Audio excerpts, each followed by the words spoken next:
जमीन पर टिकाई और बोली, खंडहर के अंदर वो दिन में कभी नहीं ठहरता। दोपहर के वक्त वो बाहर निकल जाता है ताकतें इकट्ठी करने, तभी तू वहां जा सकता है। लेकिन जादू से बचने के लिए तुझे बूटी के तालाब में नहाना होगा।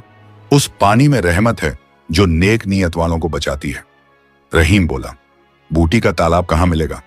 औरत ने आसमान की तरफ देखा, फिर उंगली उठाकर बोली, यह रास्ता सीधा जाता है। जब तुझे पेड़ों की खुशबू में एक मीठी ठंडक महसूस हो, समझ लेना कि तू तालाब के करीब पहुंच गया है। मगर याद रख, अगर तेरी नीयत जरा सी भी डगमगाई तो वही पानी तुझे राख कर देगा। रहीम ने सिर झुकाया, अम्मा, मेरी नीयत साफ है। मैं अपने घर के लिए, अपनी बेटी के लिए जी रहा हूं। बूढ़ी औरत मुस्कुराई, मगर आंखों में करुणा थी।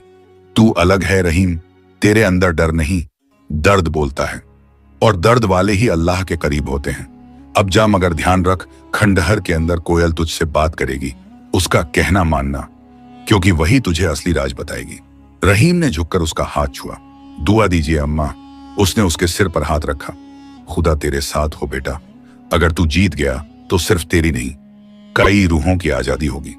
रहीम ने गहरी सांस ली और आगे बढ़ गया। उसके पीछे हवा में उस बूढ़ी की आवाज देर तक गूंजती रही, याद रखना रहीम, बुराई का जादू तलवार से नहीं, नीयत से टूटता है। रास्ता लंबा था।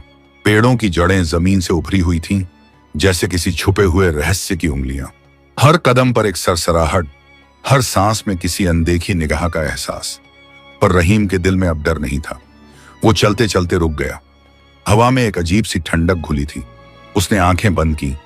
पानी की आवाज सुनाई दी। वो समझ गया, यही है बूटी का तालाब। पानी बिल्कुल साफ था, उसमें उसकी परछाई झिलमिला रही थी।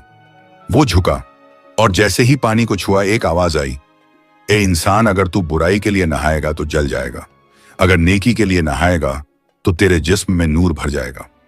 रहीम ने कहा, मैं किसी को मारने नहीं, एक कैदी को छुड़ाने आया हूं। मेरी नीयत सच्ची है। वो धीरे से पानी में उतरा। जैसे ही पानी उसके बदन से लगा, उसकी त्वचा पर हल्की रोशनी फैलने लगी। उसने अपनी आंखें खोली। तालाब बिल्कुल शांत था।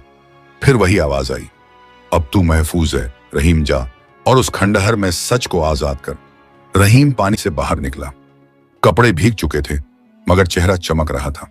वो आगे बढ़ा। दूर से खंडहर दिखाई दे रहा था। वो रुका नहीं, बस बुदबुदाया, अब जो होगा तेरी मर्जी से होगा। उसके कदम भारी नहीं, मजबूत हो चुके थे। हर सांस एक दुआ थी, हर नजर में यकीन।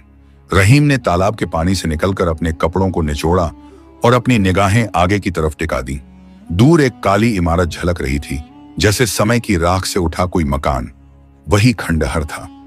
वो